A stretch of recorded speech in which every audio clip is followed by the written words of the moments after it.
Hello students, welcome back to study with Deep YouTube channel. And आज के इस video में हम लोग देखने वाले हैं डीएवी क्लास 8 साइंस के 2024-25 के एनुअल एग्जामिनेशन के सैंपल क्वेश्चन पेपर को। देखिए, इसी प्रकार का क्वेश्चन पेपर आपके एग्जामिनेशन में भी आएगा। क्वेश्चन सेम होंगे ऐसा तो हम नहीं कह सकते हैं, लेकिन हाँ, क्वेश्चन का पेपर पैटर्न जो है वो बिल्कुल सेम होगा। इसी प्रकार के गिव रीजन वाले जो भी क्वेश्चन इसमें पूछे गए हैं वैसे क्वेश्चन ही आपके एग्जामिनेशन में पूछे जाएंगे। देखिए, साइंस का जो क्वेश्चन पेपर होता है ना, वो हल्का सा कंफ्यूजिंग होता है, क्योंकि इसमें छोटे छोटे स्टेटमेंट्स में बड़ी बड़ी बातें कही जाती है। एसएसटी के जैसे डायरेक्ट क्वेश्चन इसमें से नहीं आता है, इसलिए मैं आपको ये क्वेश्चन पेपर दे रहा हूं ताकि आप लोग इन सारे क्वेश्चन से एक ये चीज समझ पाए कि हाँ, आखिर कैसे क्वेश्चंस दिए जाते हैं। देखिए, आप बिल्कुल भी ये एक्सपेक्ट नहीं कीजिएगा यही सारे क्वेश्चंस आपके एग्जामिनेशन में भी आ जाएंगे, लेकिन हाँ, इस वीडियो को पूरा देखिएगा, क्योंकि पूरा देखने से आपको ये जरूर समझ में आएगा कि क्लास 8 के साइंस एग्जामिनेशन में क्वेश्चंस आता कैसा है। क्योंकि एक बार ध्यान रखिएगा, क्वेश्चंस बिल्कुल भी डायरेक्ट नहीं होता है, थोड़ा एडवांस टाइप का क्वेश्चन होता है, जिसमें आप लोगों को बिल्कुल कॉन्सेप्चुअल क्लैरिटी होना चाहिए, तभी आप क्वेश्चंस को कर पाएंगे। क्योंकि छोटे छोटे स्टेटमेंट्स पर बड़ा बड़ा सवाल पूछा जाता है और एमसीक्यू से जो क्वेश्चन होता है ना, वो बहुत बड़ा बड़ा दिया जाता है आपको डराने के लिए। तो मैं तो आपको यही सजेस्ट करूंगा कि इस वीडियो को पूरा देखिएगा, समझिएगा कि किस किस प्रकार का क्वेश्चन आ रहा है, और जिसका भी आंसर आपको आता होगा ना, आप लोग उसको जरूर अपनी कॉपी में लिखेंगे। तो चलिए एक एक करके हम लोग क्वेश्चन पेपर में देखते हैं। इसी प्रकार से स्टार्टिंग होगा, जिसमें आप लोगों को सबसे पहले जनरल इंस्ट्रक्शंस दिया जाएगा। देखिए, आप सोशल साइंस एंड मैथमेटिक्स का एग्जाम दे करके आ चुके हैं, वहां पर से आप ये तो समझ गए होंगे कि क्वेश्चंस डुएबल आते हैं। देखिए, मैथमेटिक्स का जो पेपर था ना, वो पिछले 3-4 सालों में काफी इजी आया था। उसी हिसाब से जो एसएसटी का पेपर था वो इस बार थोड़ा सा टफ था, तो उसी हिसाब से हम ये बोल सकते हैं कि जो साइंस का पेपर होगा ना, वो बिल्कुल एसएसटी के टाइप का ही होगा। क्योंकि पहले से ऐसा चला आ रहा है कि जिस प्रकार से साइंस का पेपर होता है उसी प्रकार से एसएसटी का पेपर होता है। साइंस में इंटेक्स्ट क्वेश्चन ज्यादा आने की संभावना इस बार भी है, पिछले बार भी थी, क्योंकि एसएसटी में पिछला बार भी ज्यादा क्वेश्चन इंटेक्स्ट से ही आया था और इस बार भी ज्यादा क्वेश्चन इंटेक्स्ट से ही आया है। तो इस प्रकार से हम लोग सारा अनुमान रखते हैं और लगभग सारे अनुमान सही भी होते हैं। तो एसएसटी में जैसे इंटेक्स्ट क्वेश्चन इस बार ज्यादा आया है, तो साइंस में भी ज्यादा आने का अनुमान किया जा रहा है। ओके, उसके बाद आप लोग यहाँ पे जनरल इंस्ट्रक्शंस को देखेंगे। सबसे पहले आप लोग सारे जनरल इंस्ट्रक्शंस को पढ़ें। अपने एग्जामिनेशन में भी आप जनरल इंस्ट्रक्शंस को पढ़ने का आदत रखें। इससे क्या होता है कि पूरा क्वेश्चन पेपर का जो आउटलाइन होता है वो आप लोगों को शुरू में ही मिल जाता है। तो पहले आप लोग सारे जनरल इंस्ट्रक्शंस को अच्छे से पढ़ लेंगे। इसके बाद हम लोग एक एक क्वेश्चंस को देखेंगे कि किस किस प्रकार के क्वेश्चंस आपको दिए गए हैं। चलिए शुरू करते हैं। देखिए, सबसे पहले आप लोगों को ना 20 एमसीक्यू दिए गए हैं, जिसमें 4-4 ऑप्शन है, सभी को पता है, और एक क्वेश्चन उसमें से एक ऑप्शन उसमें से सही होगा। जैसे कि जो फर्स्ट क्वेश्चन है, Ananya is living in a densely populated hot and humid area having stagnant water bodies like ponds puddles around her home, she might suffer from. तो वो किस चीज से सफर कर सकती है, इसका आपको आंसर बताना है। देखिए, आपका जो एग्जामिनेशन होगा ना 24 फरवरी को, उसमें भी इसी प्रकार के क्वेश्चन दिए जाएंगे। क्वेश्चन का पैटर्न कुछ इसी प्रकार का होगा। क्वेश्चन सेम होगा ऐसा बिल्कुल भी नहीं कहा जा सकता, बट हाँ, क्वेश्चन का पेपर पैटर्न इसी प्रकार का होगा। क्वेश्चन सेम होना बिल्कुल भी पॉसिबल नहीं है, क्योंकि अगर सैंपल पेपर का ही क्वेश्चन आपके एग्जामिनेशन में आ जाए तो फिर एग्जाम लेने का मतलब ही क्या बनेगा। इसीलिए आपको सैंपल पेपर को अपने प्रैक्टिस के लिए सॉल्व करना है। हम यहाँ कोशिश करेंगे कि मैक्सिमम क्वेश्चन आपके साथ डिस्कस कर दिया जाए और इन सारे क्वेश्चंस को आप लोग अच्छे से प्रिपेयर करेंगे। ऐसे ही क्वेश्चंस आपको आपके एग्जामिनेशन में देखने को मिल सकते हैं। उसके बाद सेकंड क्वेश्चन आप देखेंगे, यहाँ पर क्या बोला गया है कि डेटा को एनालाइज कीजिए, जो कि नीचे दिया गया है, to give temperature at which lactobacillus is most active. यानी कि लैक्टोबैसिलस किस टेम्परेचर पर सबसे ज्यादा एक्टिव होता है, वो आपको यहाँ पे बताना है। तो आपको यहाँ पे टेम्परेचर दिया हुआ है, beaker A, beaker B, beaker C और बीकर डी। तो आपको ये बताना है कि किस टेम्परेचर पे वो सबसे अच्छा एक्टिव होगा। तो हम उम्मीद करते हैं कि आप beaker A and beaker D को ही यहाँ पर चुनेंगे। ओके, उसके बाद हम लोग आगे आए अगर तो थर्ड क्वेश्चन में पूछा गया है, select the situation that does not work on existence of atmospheric pressure. यानी कि एटमॉस्फेरिक प्रेशर के एग्जिस्टेंस में इनमें से कौन सा चीज वर्क नहीं करेगा। Rise of iodine solution in glass tube of dropper, rise of cold drink rolling in long plastic straw, sticking of suction hook on wall of room, rise of mercury in glass tube of thermometer. Okay, इन सारे questions का आप लोग guys खुद से answer करने की कोशिश करेंगे। सारे एमसीक्यूज बहुत ज़्यादा इंपॉर्टेंट है। इसके साथ साथ नीचे डिस्क्रिप्शन पे आप लोगों को डीएवी क्लास 8 के स्पेशल प्लेलिस्ट का लिंक दिया गया है। उस स्पेशल प्लेलिस्ट में डीएवी क्लास 8 का रिलेटेड जो भी इंपॉर्टेंट कंटेंट हो सकता है, चाहे वो प्रीवियस ईयर क्वेश्चन पेपर हो, चाहे वो नोट्स हो, चाहे वो रिवीजन वीडियोस हो, उसके साथ साथ चाहे वो important question from each chapter हो, सभी वहां पर बिल्कुल सीरियल वाइज अपलोडेड है। तो आप उस प्लेलिस्ट का यूज करके अच्छा से अच्छा मार्क्स स्कोर कर सकते हैं, क्योंकि आपके सीनियर्स उसी प्लेलिस्ट में से पढ़ करके 98-99% तक एसएसटी के एग्जामिनेशन में, साइंस के एग्जामिनेशन में स्कोर कर चुके हैं। तो आप लोग भी कर सकते हैं। आपको नीचे डिस्क्रिप्शन पर उन सारे वीडियोस का भी लिंक दिया गया है, आप उनका यूज करें, आपको भी अच्छा लगेगा और आप एग्जामिनेशन में देखेंगे कि वैसे ही क्वेश्चंस पूछे जा रहे हैं। ओके, क्वेश्चन 4 आप लोग यहाँ पर देखें। In large commercial complex there are 4 ways to reach the main road. One of the path has loose soil, the second one is laid with polished marble, the third is laid with bricks and the fourth has a gravel surface. It is raining heavily and Reena wishes to reach the main road. The path on which she is least likely to slip, यानी कि सबसे कम वो किस पर slip करेगी, सबसे कम किस पर स्लिप करेगी। देखिए सबसे ज्यादा स्लिपिंग कहाँ पर होगा, पॉलिश्ड मार्बल पर। ओके, उसी हिसाब से सबसे कम स्लिपिंग कहाँ होगा, ये आप लोग नीचे कमेंट बॉक्स में कमेंट करके बताइएगा। और हाँ गाइज, इस बार भी हम लोग न्यू इंपॉर्टेंट क्वेश्चंस बताने वाले हैं आपको कि इस साल के लिए कौन कौन से इंपॉर्टेंट क्वेश्चंस हो सकते हैं। क्योंकि देखिए सवाल रिपीट तो होता है, बट 3-4 साल में सवाल रिपीट होता है। ऐसा नहीं होता कि जो 24 में आया वही 25 में आ जाएगा, ऐसा बिल्कुल भी नहीं होता है। ऐसा होता है कि जो 21 में आया था उसके 25 में आने की, या फिर जो 22 में आया था, जो 20 में आया था उसका 25 में आने की संभावना ज्यादा होती है। तो उन्हीं सारे क्वेश्चंस को आप लोग सॉल्व करेंगे, तभी आप लोगों को ज्यादा से ज्यादा फायदा होगा। अब आप लोग आगे के सारे क्वेश्चंस को देखते चलिए। मैं आप लोगों को सारे क्वेश्चंस यहाँ पर दिखाने वाला हूँ। सबसे पहले हम लोग एमसीक्यूज को करेंगे, उसके बाद हम लोग बाकी सारे क्वेश्चंस को धीरे धीरे कंप्लीट करेंगे। ओके, आप इन सारे क्वेश्चंस को अच्छी तरीके से सॉल्व करें गाइस। इन्हीं सारे क्वेश्चंस को सॉल्व करने से आपका प्रैक्टिस होगा, आपको पता चलेगा कि आप कितना जानते हैं और कितना नहीं जानते हैं। और जो जो टॉपिक आपका वीक होगा ना, उसे आप लोग जरूर देखिएगा। और हाँ, कल से हम लोग साइंस का क्विक रिविजन करने वाले हैं, जिसमें सबसे पहले हम लोग सारे चैप्टर्स को रिवाइज करेंगे, बायोलॉजी का, उसके बाद केमिस्ट्री का, एंड देन लास्ट में हम लोग फिजिक्स को रिवाइज करेंगे और सारे चैप्टर्स को रिवाइज करेंगे। चलिए, wood pulp is use to prepare, यानी वुड पल्प का किस चीज को बनाने में यूज किया जाता है, सिंथेटिक फाइबर वाले चैप्टर से आपको सवाल दिया गया है। उसके बाद the reproductive pattern in which parents release sperm eggs into the surrounding water for fertilisation to occur is internal fertilisation, external development, internal fertilisation, internal development, external fertilisation, external development, external fertilisation, internal development. इस प्रकार का सवाल आपको यहाँ पर दिया गया है। तो ऐसे सवाल आपके एग्जामिनेशन में आता है। और मैं आपको पहले कह रहा हूँ, साइंस में आप बिल्कुल भी ये एक्सपेक्ट नहीं कर सकते हैं कि डायरेक्ट सवाल आपके एग्जामिनेशन में आएगा, नहीं आता है। साइंस के एग्जामिनेशन में आपको हल्का सा कंफ्यूज किया जाता है, हल्के से स्टेटमेंट बड़े बड़े दिए जाते हैं, जिसको देखने में ही इतना भारी लगता है कि भाई क्या सवाल होगा, क्या तोप सवाल होगा। ऐसा होता नहीं है, क्वेश्चन आसान होते हैं, बट आपको कंफ्यूज करने के लिए, आपको डराने के लिए लंबे लंबे सवाल दिए जाते हैं। आप यहाँ भी देख रहे होंगे कितने बड़े बड़े ऑप्शंस दिख रहे हैं। तो इस प्रकार के क्वेश्चंस आपके एग्जामिनेशन में आता है, और इससे आप तभी डील कर पाएंगे जब आप ज्यादा से ज्यादा प्रीवियस ईयर क्वेश्चन पेपर और सैंपल पेपर को सॉल्व करेंगे। ओके, इसलिए मैं आपको यहाँ पर सैंपल क्वेश्चन पेपर दिखा रहा हूँ, उसी हिसाब से आप सारे क्वेश्चंस को सॉल्व करें। आपको ऐसे ही लंबे लंबे क्वेश्चंस आपके एग्जामिनेशन में देखने को मिलेंगे, तभी आप मार्क्स स्कोर कर पाएंगे। जब तक आदत नहीं बनेगी, आप लोग क्वेश्चंस को सॉल्व नहीं कर पाएंगे। आप किसका मैथमेटिक्स का एग्जाम कैसा गया है, ये भी आप नीचे कमेंट बॉक्स में कमेंट करके जरूर बताइएगा। मैथमेटिक्स का पेपर भी हम लोगों ने डिस्कस कर लिया है। ओके, उसका वीडियो का लिंक आपको नीचे डिस्क्रिप्शन पर मिल जाएगा, और ऊपर आई बटन पे भी आपको वीडियो दिख रहा होगा, आप उसे जाकर के जरूर देख लीजिएगा। क्वेश्चन नंबर 16 इलेक्ट्रिक करंट से एक सवाल है। आप इन सारे क्वेश्चंस को सॉल्व करें।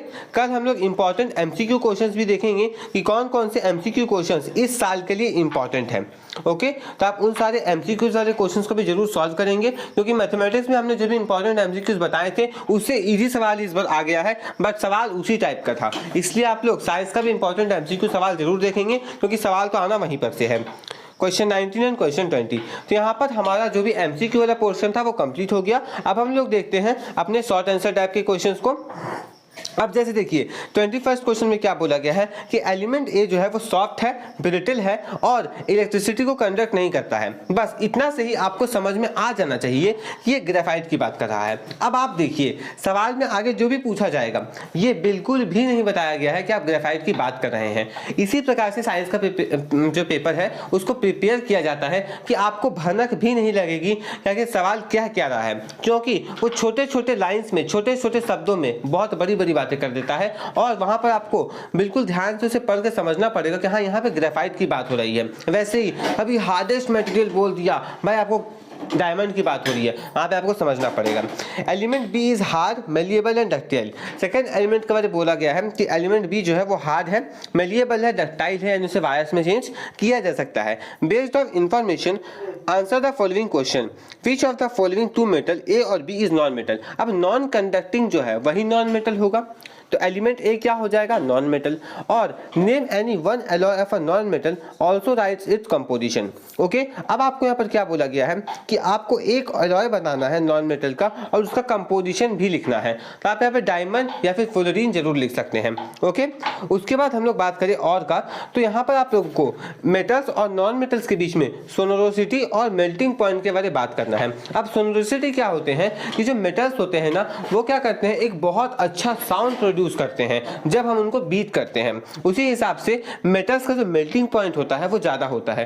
तो मेटल्स एंड नॉन मेटल्स का आपको क्या करना है, अब जाकर के जो भी प्रॉपर्टीज थे, मेलिएबिलिटी, डक्टिलिटी, इस प्रकार के थर्मल कंडक्टिविटी या फिर इलेक्ट्रिकल कंडक्टिविटी, इन सारे को आप लोग जाकर के अपने बुक में से रिवाइज करेंगे, क्योंकि जब एक क्वेश्चन ऐसा आया है ना तो आपके एग्जामिनेशन में उन सारे प्रॉपर्टीज पर अलग अलग सवाल बनाए जा सकते हैं। क्वेश्चन नंबर 22 देखेंगे, give a reason to justify each of the following. अब आपको गिव रीजन यानी कि आपको रीजन देना है और इसको जस्टिफाई करना है। इस टाइप के सवाल भी बहुत आपके एग्जामिनेशन में आते हैं, जिसमें आपको सिंपल स्टेटमेंट दे करके उसको एक्सप्लेन करने को कहा जाता है, उसके पीछे का रीजन पूछा जाता है। तो इस प्रकार के क्वेश्चन को करने के लिए आप लोगों को चैप्टर को इन टेक्स्ट अंदर जा करके अच्छी तरीके से समझना पड़ता है। जैसे कि आप लोग यहाँ पर देखेंगे फर्स्ट में क्या बोला गया है, if a cloth of person catch fire, अगर किसी पर्सन का क्लोथ फायर कैच कर लेता है, उसमें आग लग जाती है, तो पर्सन को तुरंत थिक ब्लैंकेट से ढक देना चाहिए। क्यों? ताकि एयर का कांटेक्ट टूट जाए, और जब एयर नहीं होगा तो कंबशन नहीं होगा, क्योंकि कंबशन होने के लिए एयर का होना, जिसमें O2 प्रेजेंट है, उसका होना बहुत ज्यादा जरूरी होता है। Second question, no one should be allowed to take any burning material with the premises of petrol station. Petrol station में क्या होता है, जब ये माचिस लेकर के जाते हैं तो फायर हो जाने की, आग लग जाने की संभावना बहुत ज्यादा होती है। इसीलिए ऐसा कहा जाता है कि वहां पर कभी भी हमें माचिस की तिल्ली या फिर कोई बर्निंग सब्सटेंस लेकर के नहीं जाना चाहिए, क्योंकि वो बहुत जल्दी जलने वाला सब्सटेंस है। कौन? पेट्रोल। इसी हिसाब से आपको रीजन यहाँ पर इंग्लिश में स्टेट करते हुए अच्छे तरीके से लिखना पड़ेगा, उसी का आपको मार्क्स दिया जाता है।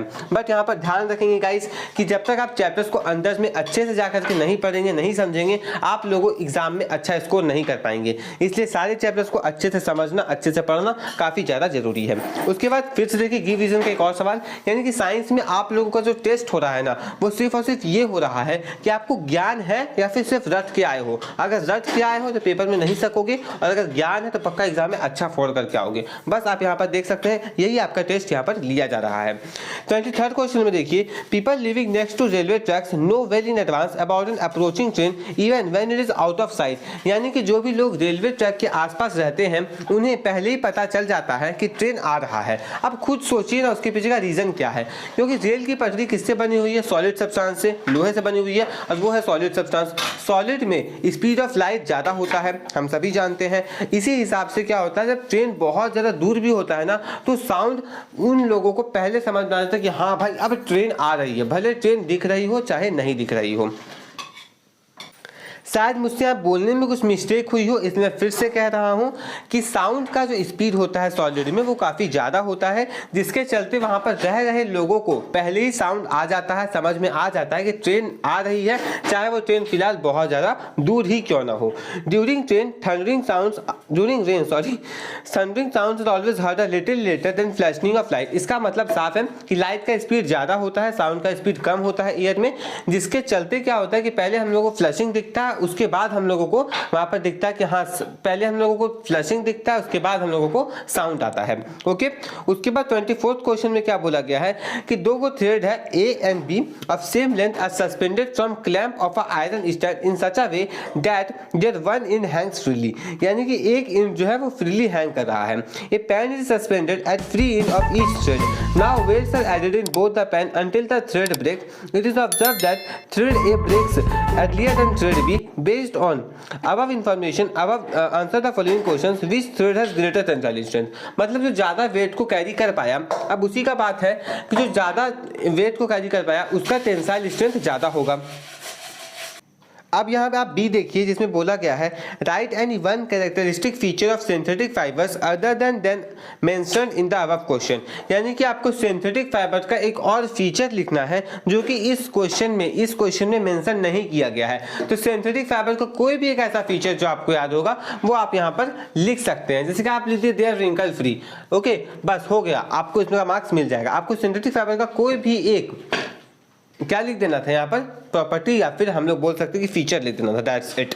Okay, 25th question, the term Metamorphosis is not used while describing human development, यानी कि ह्यूमन डेवलपमेंट को डिस्क्राइब करते वक्त हम लोग मेटामॉर्फोसिस शब्द का यूज नहीं कर पाते हैं। इसके पीछे का रीजन क्या है वो आप लोग खुद से लिख सकते हैं। अगर आपको याद नहीं है तो फ्रॉग वाले पार्ट में आप लोग रिप्रोडक्शन चैप्टर में जाकर के जरूर इसे एक बार पढ़ लेंगे, क्योंकि फ्रॉग वाले पार्ट से सवाल हर बार पूछा जाता है। उसके बाद 26 question, Rohan father was advised by his doctor to inject insulin daily, identify the disease he is suffering from and give the cause of disease. अब खुद सोचिए, ये जो सवाल है ये आसान है बिल्कुल, बट सवाल पूछने का तरीका कितना अलग है।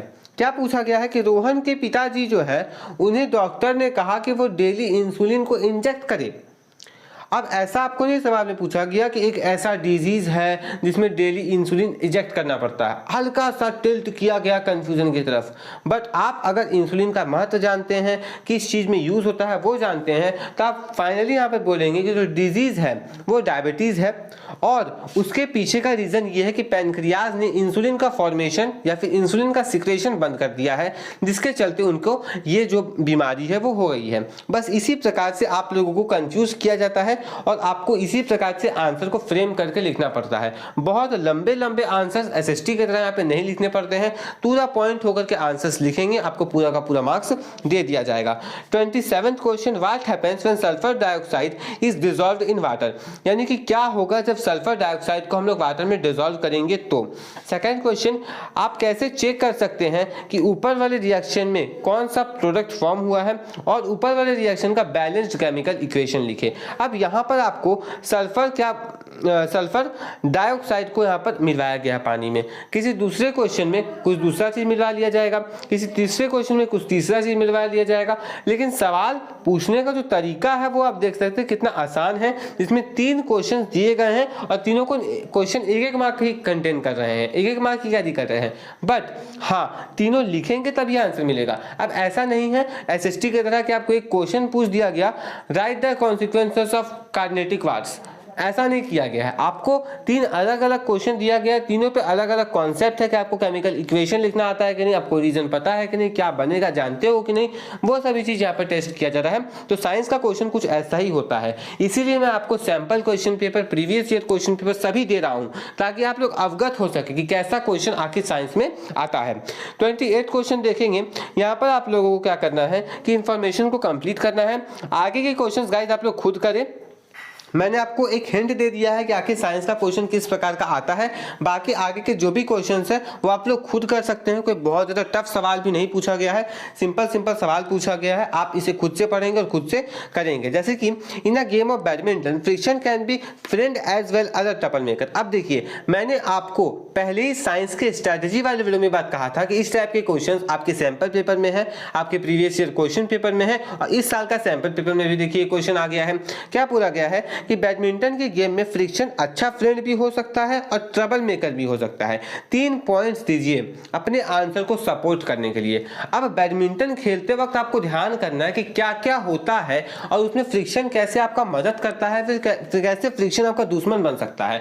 खुद सोचिए कि अगर आप स्लिपर एरिया में चले गए जहां पे आपका चप्पल फिसल गया, आपका क्या होगा, बैडमिंटन का शॉट लगेगा कम, आप गिरोगे ज्यादा।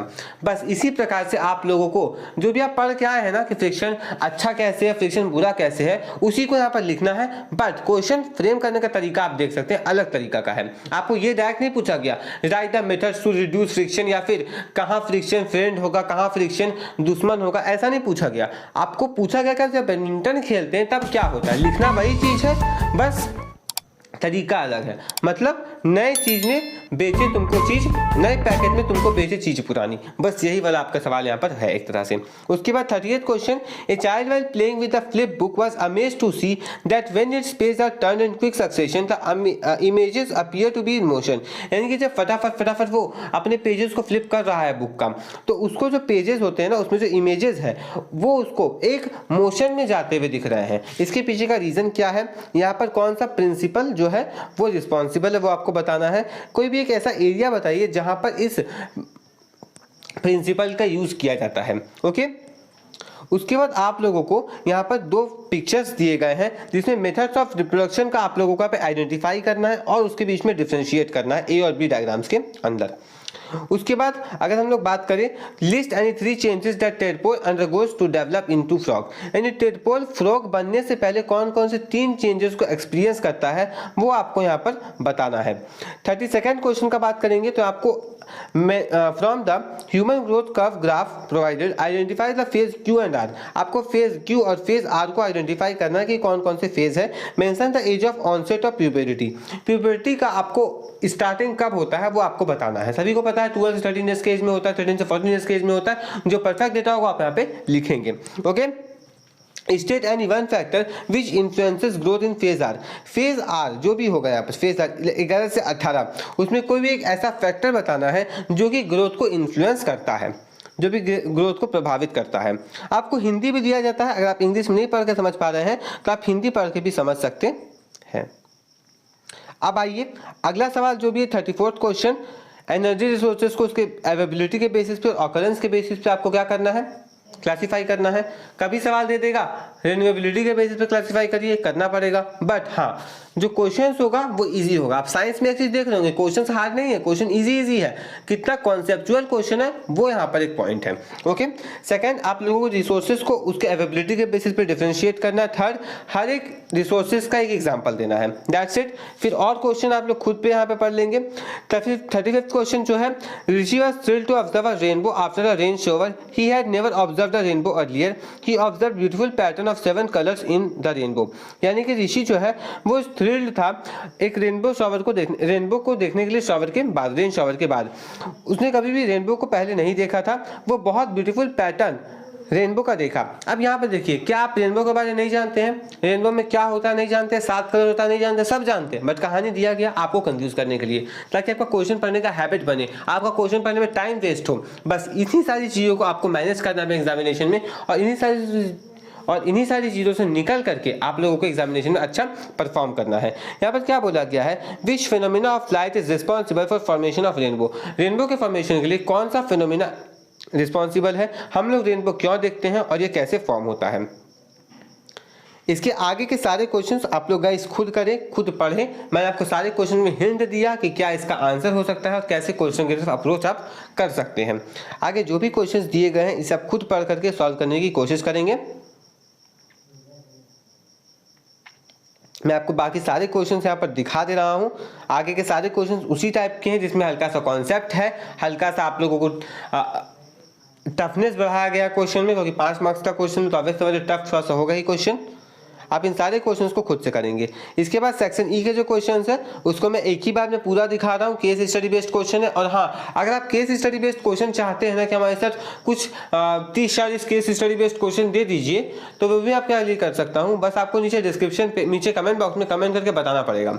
और हाँ, नीचे डिस्क्रिप्शन पे ना आप लोगों को बहुत सारे इंपॉर्टेंट लिंक्स दिए गए हैं, जैसे कि स्पेशल प्लेलिस्ट, ये सब का लिंक दिया गया है, उसका आप लोग यूज करें। उसका यूज करने से आप लोग अच्छा से अच्छा मार्क्स स्कोर कर सकते हैं, क्योंकि नोट्स ये सब सभी वहां पर अवेलेबल है।